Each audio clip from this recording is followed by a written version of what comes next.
Hey, if you're not going to hit home runs, doubles, or triples, then get a bunch of base hits. The White Sox did exactly that. They had 12 singles and beat the Baltimore Orioles 5-3 Wednesday night. Lucas Giolito was a completely different pitcher, and it was a welcome change. Can the White Sox win a series and bring some momentum back to the South Side? You are Locked On White Sox, your daily Chicago White Sox podcast. Part of the Locked On Podcast Network, your team every day.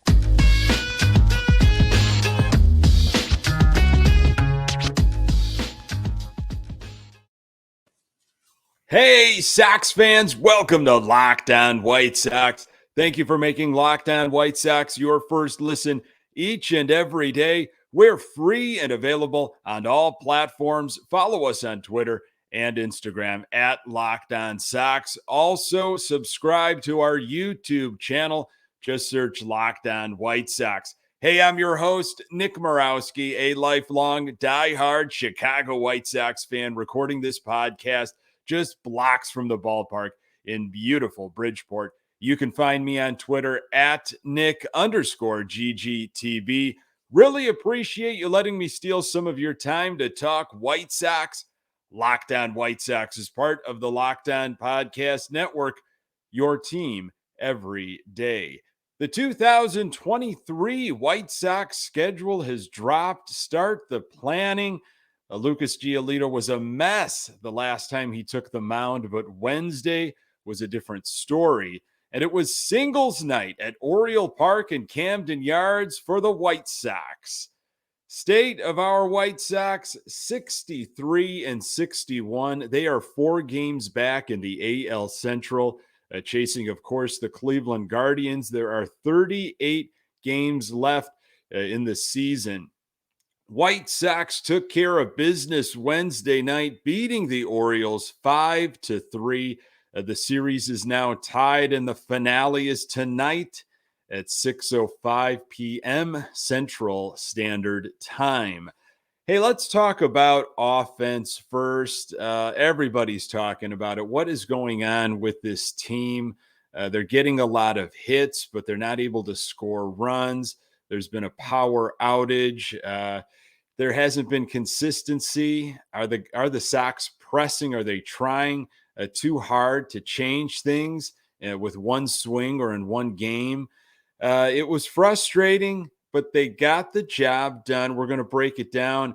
There was no Eloy Jimenez in the lineup on Wednesday. He, of course, was hit by that 102-mile-per-hour fastball on his left elbow Tuesday night. He did have padding there, but he was out. And Tony La Russa said he'll probably be in the lineup on Thursday. Luis Robert, hot hitter for the White Sox, coming into the game, 13-game hitting streak, slashing .418, .467, 655 with 2 home runs and 10 RBIs. This is what Tony La Russa had said on the lack of run production with runners in scoring position. They start pressing, La Russa said. They try to force it. You can't force it in this game. Just get a good pitch to hit, put a good swing to it. Human nature is you want to force it, and all of a sudden, stuff starts to fall in, and everybody starts to relax a little bit. True for hitters. Well, the Sox, they definitely got their hits in on Wednesday night, that's for sure. First inning after an A.J. Pollock flyout, Andrew Vaughn with a single, Robert walked, so you got 2 men on, only 1 out for August Abreu. He shoots one to right field. Third base coach Joe McEwing somehow controlled himself and held Andrew Vaughn up at third. So you've got hometown boy Gavin Sheets. He rips one up the middle, 2-run score. Wow, the Chicago White Sox scored runs with the bases loaded quickly like Tuesday night. It's 2-0 White Sox. Second inning, Romy Gonzalez getting some playing time. He led off with a single, 4th single for the White Sox, but he was stranded third inning. Aside from the second hit of the game for Gavin Sheets, Sox went quietly in that inning. Just 2 hits since that explosion of offense in the first inning. Sox still looking for their first extra base hit in the fourth. Didn't happen there. Not much doing in the fifth inning either for our Chicago White Sox. Abreu was hit by a pitch on his left elbow. He doesn't wear any padding, of course. Sixth inning, Lucas Giolito had been pitching very well, and it would be nice for the offense to give him a few extra runs of support. Wasn't happening quite yet. Seventh inning, Baltimore finally goes to their bullpen. Right-hand pitcher Baker in the game. Sox were clinging to a 1-run lead at this point. A leadoff walk from Zavala and a 1-out walk for Andrew Vaughn. Then Luis Robert is up with 2 on, smashes a line drive just past the shortstop. His hit streak continues. Zavala didn't score. Looked like he was kind of deer in headlights stuck, kind of going back to second, and then was late to make the break to third. So you got the sacks packed with White Sox for Jose Abreu. Only 1 out. And Abreu swung at a couple of pitches that were definitely out of the zone, and he struck out. Talk about pressing. You can see some of those moments when there are runners in scoring position, especially bases loaded, and Abreu has been up. I feel like any pitch that's thrown, he has it in his mind that he is going to try to connect. It didn't work out for him there. Baltimore went to the pen once again, brought in a left-handed pitcher to face lefty hometown hero Gavin Sheets. He hit a ground ball to shortstop, and instead of getting a force at third, he went to first base, and Sheets was safe. White Sox score a big run there, 3-1 Sox. Moncada could really make it hurt in this situation as bases are loaded with 2 outs, but Yoan Moncada grounded out to end the inning. Eighth inning, some more offense for the White Sox. Elvis Andrus led off with a hit. Could definitely use an insurance run here. Romy Gonzalez followed suit. So Sox had runners at the corners with nobody out. A wild pitch offense, and the Sox got another important run, 4-1 Sox. Seby Zavala keeps things going with a base hit, and then A.J. Pollock continues the parade, 5-1 Sox. Despite a couple walks in the ninth, that is how things stayed for the offense. Sox offense, 5 runs, 12 hits, all of them singles, 6 walks in the game. 3 of them were from Seby Zavala. Sox struck out 8 times and were 7 for 17 with runners in scoring position. They left 14 runners on. Hometown hero Gavin Sheets was 3 for 5. He's had a really nice series. Lucas Giolito, he went twice as long as he did the last time he started. I'm going to tell you what made the difference. More on that in a moment. So you're hanging out with some friends and putting a few drinks back. A few becomes a few too many. As the evening comes to an end and people start to head out, you think of calling for a ride. Nah, you live nearby. You can make it home okay. It's no big deal. What are the odds you'll get pulled over anyway? And even so, what's the worst that could happen? Your insurance goes up, you lose your license, you lose your job, you total your car, you kill someone. Everyone knows about the risks of driving drunk. The results are tragic and often deadly. However, that still doesn't stop everyone from getting behind the wheel while under the influence. That's why police officers are out there right now looking for impaired drivers on our roads to save lives. So if you think you're okay to drive after a few drinks, think again. Play it safe and plan ahead to get a ride. It only takes one mistake to change your life or someone else's forever. Drive sober or get pulled over. Lucas Giolito was a mess the last time we saw him on the mound. That, of course, was the series finale against Houston. Giolito's last outing, 3 innings, 8 hits, 7 earned runs, a walk, 5 strikeouts, and a home run. He was middle on a lot of stuff, 92, 93 miles per hour, and he got hit all over the place. A much different story, thankfully, on Wednesday night. In the first inning, Giolito, much like Cease on Tuesday, he had a 2-run cushion to start things out. How will Giolito respond? Led off with a single by Mullins, but then a very bad base running mistake by Mullins. He got doubled up on an infield fly ball, so 2 outs.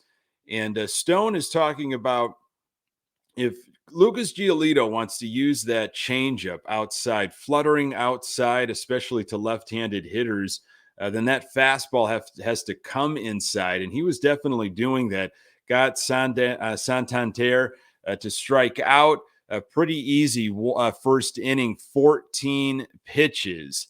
Second inning, Mountcastle leading off the inning. He did damage on Tuesday night with that big 3-run home run. Giolito got him to strike out with a changeup. That's a good sign.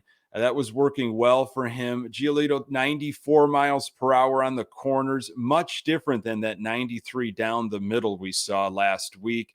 Giolito's pace was quicker, something that Stone said needed to happen in the pregame.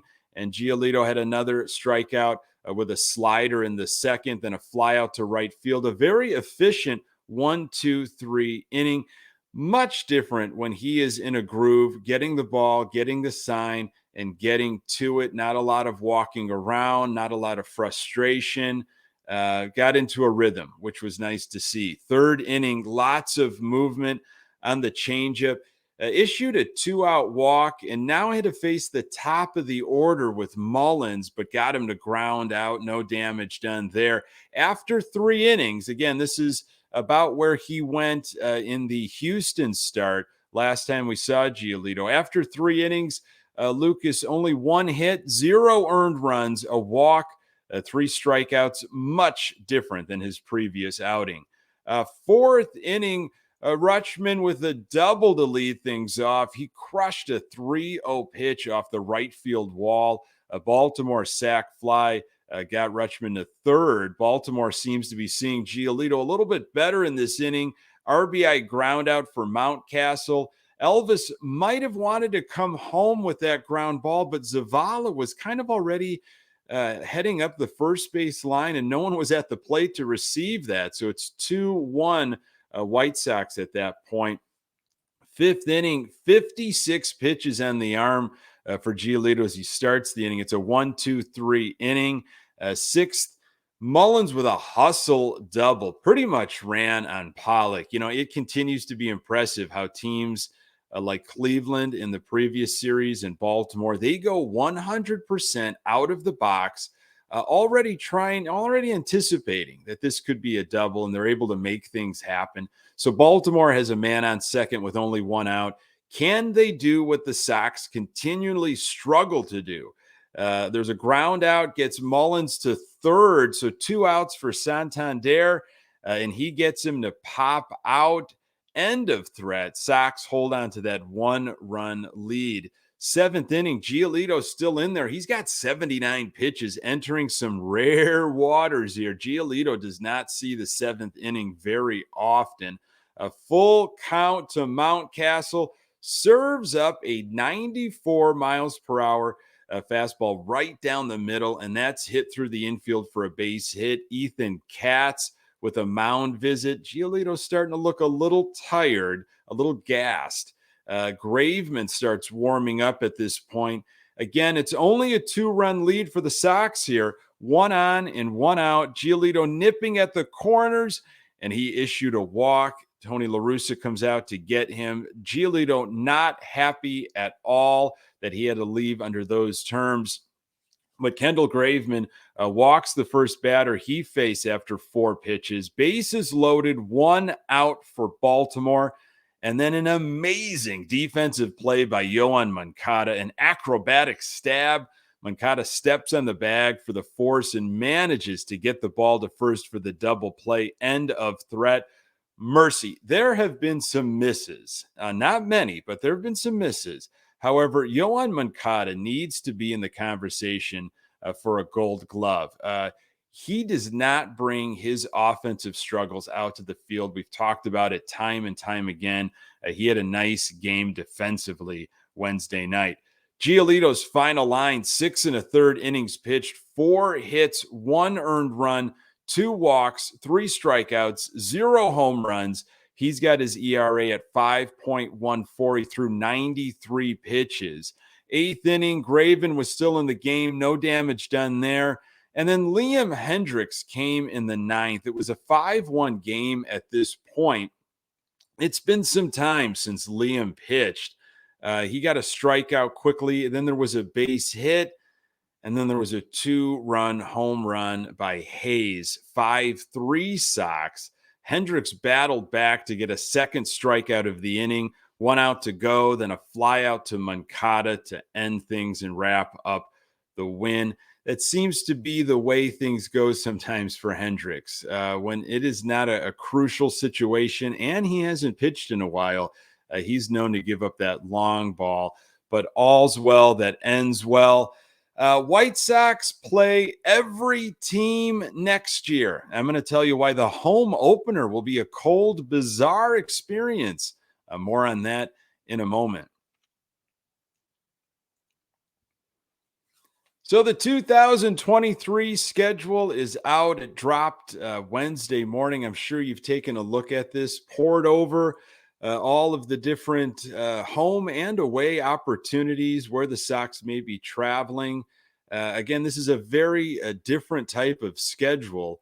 Normally, every year the Sox play one division, one National League division, I should say, on the road, and it kind of rotates around. And if you miss that opportunity, you might have to wait 6 to 8 years before you get that chance to go visit that team or see the Sox in a different city that you've been waiting for. It's going to change, and the Sox playing everybody.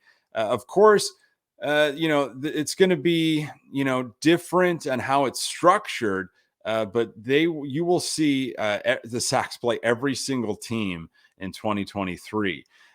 Thursday, March 30th is opening day in Houston, an odd spot. Usually you'll see the Sox, sometimes on the West Coast, Oakland or LA, a lot of Kansas City home openers, but starting in Houston on March 30th.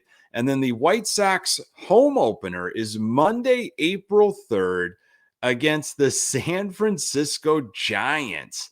That is going to be a cold and a very odd game. The San Francisco Giants, again, normally an AL Central opponent, sat through a lot of Detroit Royals home openers, shivering as the Sox play through a flurry. So it's going to be a weird experience, but a cool opportunity to hit the road and see the White Sox in especially some National League parks. It usually doesn't happen that way.